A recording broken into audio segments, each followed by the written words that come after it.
Hello to everyone.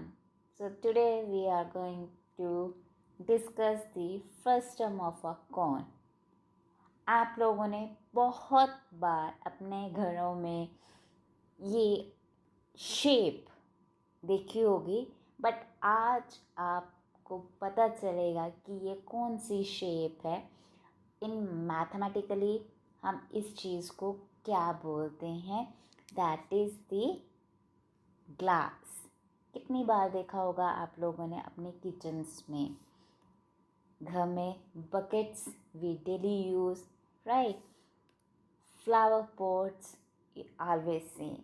सो ये जितनी भी आप चीज़ें देख रहे हो, ये सभी किस शेप की हैं? That is the frustum of a corn ना। आज हम इस शेप की फाइंड आउट करेंगे capacity, curve surface area and total surface area. Today we are going to derive these formulas. So start with what is a frustum of a cone, means how we are getting this frustum of a cone. तो as already इस name में बोला ही गया है, that is the frustum of a cone, means जो frustum we are getting that is from a cone. सो हम लोगों ने लास्ट इस पूरे चैप्टर में कौन डिस्कस किया है, कैपेसिटी फाइंड आउट की है, उसका curve surface area, total surface area and हमने इन वैल्यूज़ को फाइंड आउट किया है। तो फ्रस्टम ऑफ ए कौन कैसे आएगा हमारे पास? अगर हमारे पास सपोज कोई कौन है and we are going to slice it by a plane parallel to base. Simply अगर हम इसको क्या कर रहे हैं, काट रहे हैं, कैसे काट रहे हैं, नॉट इन एनी प्रोपोर्शन, कोई ज़रूरी नहीं किस हाइट में काटना है। द बेसिक थिंग इज़ हमने इसको किसके पैरेलल टू बेस हमने इसको कट किया, इसको स्लाइस किया। अब जब हमने इस कोन को कट किया तो we are getting two shapes, right, we are getting two parts. अब दोनों पार्ट्स की क्या होंगी, डिफरेंट शेप होगी। जो हमारे पास क्या है, अपर पोर्शन है, वो क्या है हमारे पास कोन की ही शेप में आ गया। और जो लोअर पोर्शन है, this portion, now this portion is known as frustum of a cone. अब आप इस फ्रस्टम में देख सकते हो, we are having two circles, okay, that is your upper circle and this one is your lower circle and we are having a curved surface area. Here क्या करना है, हमने इसकी डेरिवेशन निकालेंगे, फार्मूलाज कैसे डिराइव हुए। आपके सिलेबस में डेरिवेशन नहीं है, okay, we are not going to find out derivation in your 10th class, but हम क्यों कर रहे हैं, सो दैट हमें समझ में आए कि ये फार्मूलाज हमने कैसे डिराइव किए। वी कैन लर्न, हम याद कर सकते हैं इस फार्मूलाज को, बट बेसिकली हमारे पास ये फार्मूलाज कैसे आए, that we are going to understand in this video. Okay, so करते हैं next, start the derivation. Now कौन कौन से फार्मूलाज यूज़ में आते हैं हमारे पास, capacity of frustum, curved surface area and total surface area. Up we are going to find two main things, first the capacity or we can say volume और दूसरा curved surface area। अगर हम curved surface area समझ लेंगे then it is very simple कि हमारे पास total surface area कैसे आएगा। ओके, सो जल्दी से हम एक डायग्राम ड्रॉ कर लेते हैं, किसका, कौन का। अब इसमें हम स्पेसिफाई कर देते हैं इसकी हाइट, हमारे पास 2 सर्कल्स हैं, राइट? तो दोनों के पास हमारे पास क्या होंगे? 2. We are having 2 radius. Now naming कर लेते हैं. So let us name it. That is A, B, C, D, E, Q and O. So we have now the names. अब इस डायग्राम से आपको समझना चाहिए कि हमारे पास 2 कोन्स हैं. कौन कौन से 2 कोन्स हैं? एक कोन है B, C, D and second cone है A, C, E. ऑलराइट, तो ये हमारे पास 2 कोन्स हैं. अब हम इन दोनों कोन में से 2 ट्रायंगल्स लेंगे. एक ट्रायंगल हम कौन सी लेंगे? B, C, Q and second A, C, O. अब इन दोनों ट्रायंगल्स को हम क्या प्रूव कर देंगे कि दे आर सिमिलर. अगर ये सिमिलर है तो इनकी साइड्स का प्रोपोर्शन भी क्या होगा? सेम होगा. अगर उनका प्रोपोर्शन सेम होगा देन हम उस वैल्यू को क्या करेंगे? यूज़ करेंगे to derive the formula. Okay, so जल्दी से अब हम क्या करते हैं? We are going to write the values. अब हमारे पास क्या क्या वैल्यूज़ हैं? पहले तो CQ, इसको हम हाइट दे देते हैं H1. OQ को नेम कर देते हैं H2. BC is your L1 और AB is L2. Slant height है हमारे पास. नाउ QB हमारे पास क्या हो जाएगा? रेडियस. तो इसको हम नाम दे देंगे R1 एंड सिमिलरली AO, इसको नाम दे देंगे हम R2, सेकंड रेडियस. ओके, अब हमने क्या करना है? Let us write down the values here. अब हमारे पास कौन कौन सी वैल्यूज़ हैं? हमने किसको क्या नेम दिया है? हमने नेम दिया है BC as L1, AB as L2, BQ as R1, AO as R2. Now ये तो स्पेसिफिकेशंस हो गई हमारी इस पार्ट की, दैट इज़ ABDE और BCD. अब टोटल कौन है? तो टोटल कौन की भी हमारे पास क्या होगी? हाइट होगी. तो उसमें हमने इसको नेम दे दिया OC, that is equals to H, complete height. Okay, and AC, that is your L, that is the slant height. अब टोटल लेंथ L किसके इक्वल होगा? L1 प्लस L2 के. एंड टोटल हाइट किसके equal होगी? H1 plus H2, right. अब हमारे पास 2 triangles है, that is BCQ and triangle ACO. Now how can we prove that is similar to each other? Simple सी बात है. एक तो दोनों क्या बना रहे हैं हमारे पास? 90 degree angle, right? Because we know that is a right angled cone, right?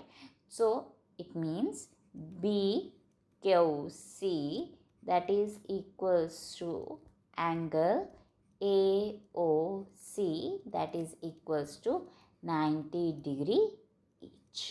Second, now the angle BCQ is equals to angle ACO.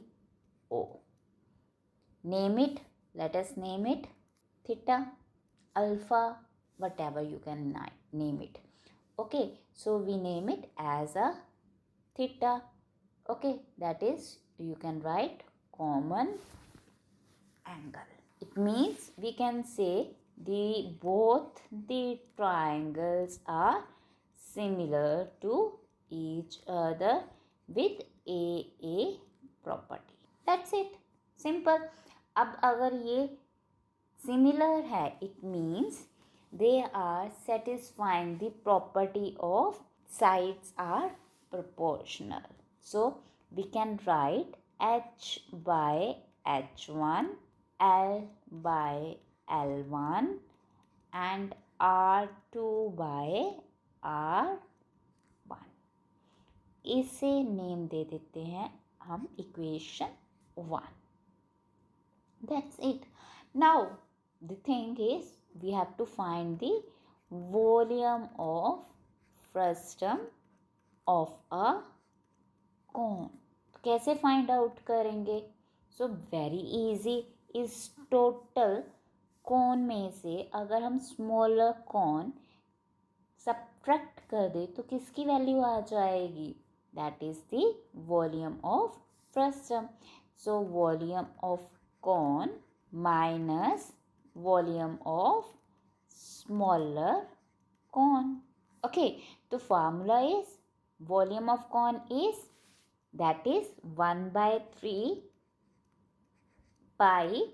अब इस कॉन में रेडियस क्या यूज हो रहा है हमारे पास?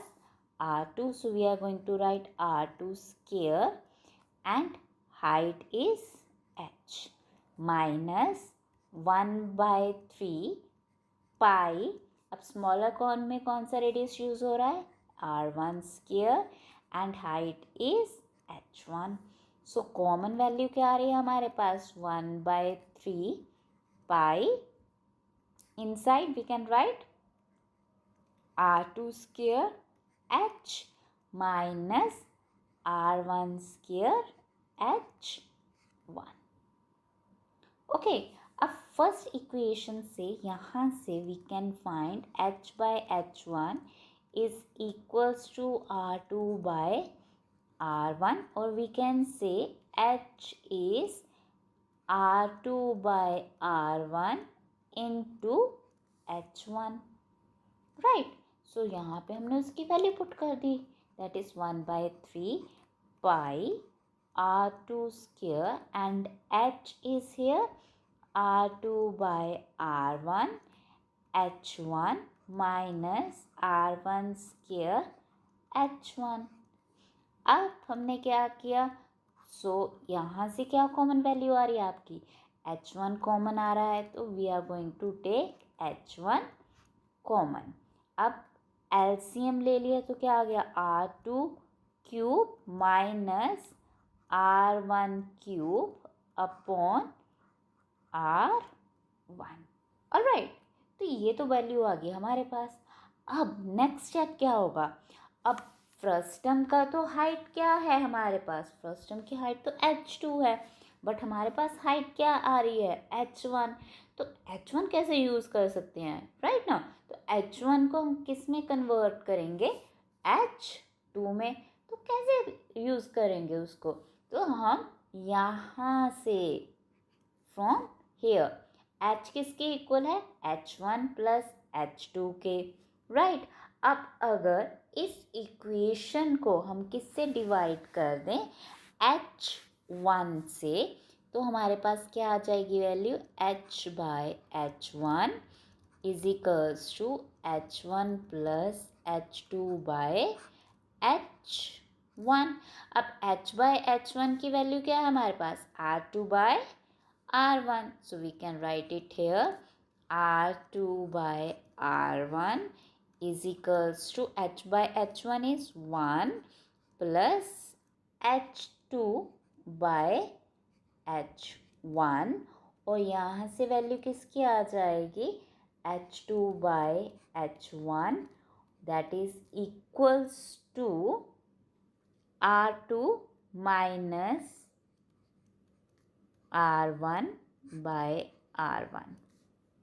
अब we can find the value of h1 by taking its reciprocal. तो reciprocal करके हमारे पास क्या वैल्यू आ जाएगी? So I am just writing here direct directly, that is 1 by 3 pi h1 is now r1 by r2 minus r1 h2, or a cube minus b cube is r2 minus r1 r2 square plus r1 square plus r1 r2, and denominator is here r1.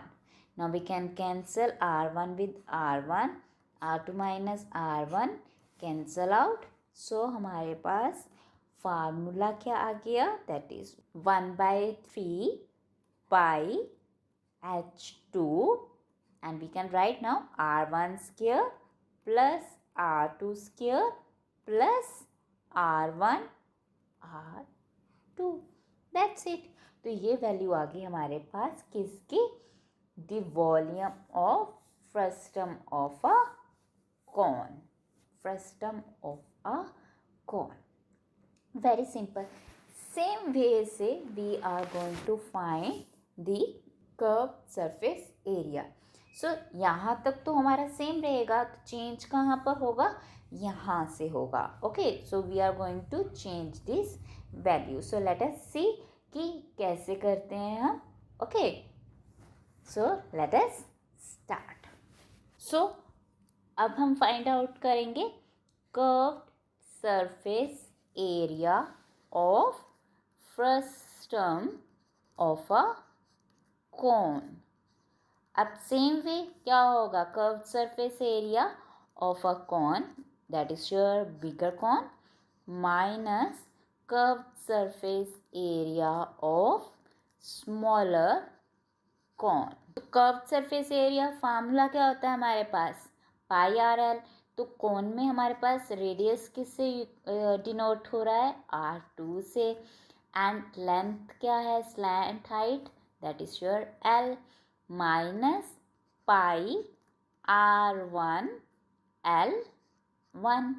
अब common क्या value आ रही है, pi common value आ रही है. So we are having r2 l minus r1 l1. अब same way से we are going to find, किसकी वैल्यू फाइंड आउट करेंगे, l की, फ्रॉम इक्वेशन नंबर 1. तो यहाँ से l की वैल्यू क्या आ जाएगी, l is equals to r2 by r1 into l1. So just substitute this value. तो यहाँ से आ गया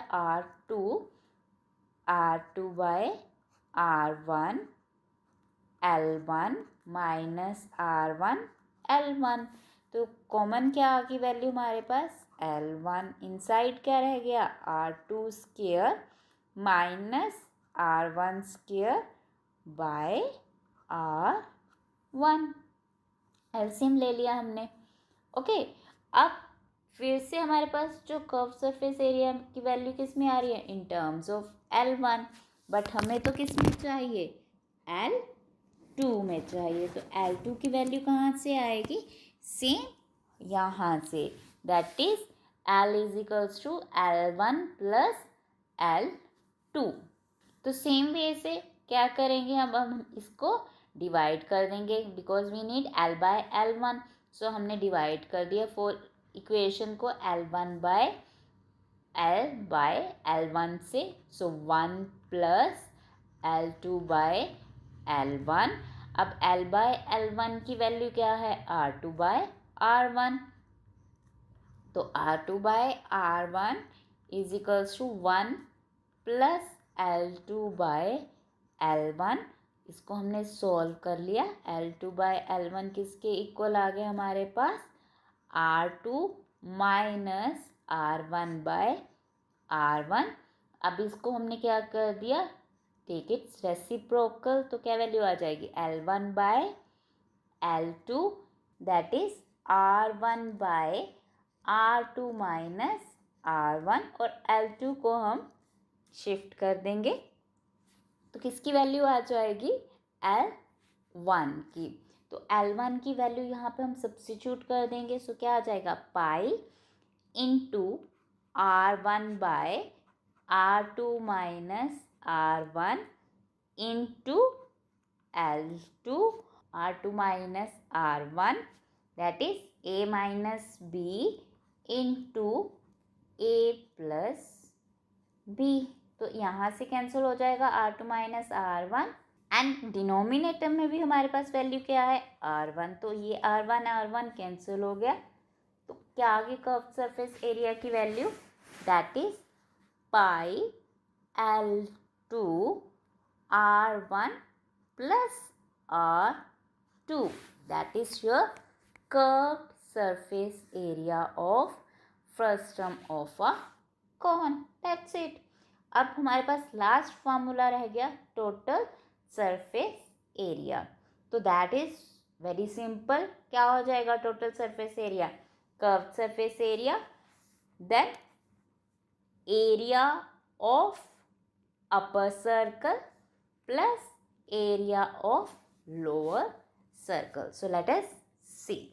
So total surface area of frustum of a cone is, that is curved surface area of frustum plus area of upper circle plus area of lower circle. That's it. Curve surface area अभी हमने find out किया, that is pi L2 R1 plus R2 plus area of upper circle, that is pi R1 square plus pi R2 square. That's it. So हमने तीनों formulas prepare कर लिए, derive कर लिए. That is volume of a frustum, curved surface area of frustum and total surface area of frustum of a cone. That's it. So अब we know these formulas. In formulas को use करके अब we are not going to derive these formulas into the questions. हमने पहले भी questions किए थे, उसमें भी हमने क्या किया था, we just substitute the formulas के अकॉर्डिंग हमने क्या वैल्यूज पुट कर दी थी जो हमें डायमेंशंस गिवन थे. तो सेम वे इस एक्सरसाइज 13.4 में भी हम ये फार्मूलाज यूज़ करेंगे and according to the question वो डायमेंशंस को हम सब्स्टिट्यूट करेंगे, वहाँ से हमारे पास वैल्यू आ जाएगी. If we are going to apply the capacity और वॉल्यूम, तो वॉल्यूम का फार्मूला अप्लाई हो जाएगा. अगर हमने क्वेश्चन में क्या गिवन है curve surface area find out करना है तो कर्व सरफेस एरिया यूज़ हो जाएगा. एंड अगर टोटल सरफेस एरिया है then total surface area formula we are going to use it. अब that's the only thing that we are going to do in this next exercise. तो next video में we are discussing the questions of exercise 13.4. So अगर आपको ये समझ में आया, then like it, share it and subscribe the video. Thank you so much. Enjoy.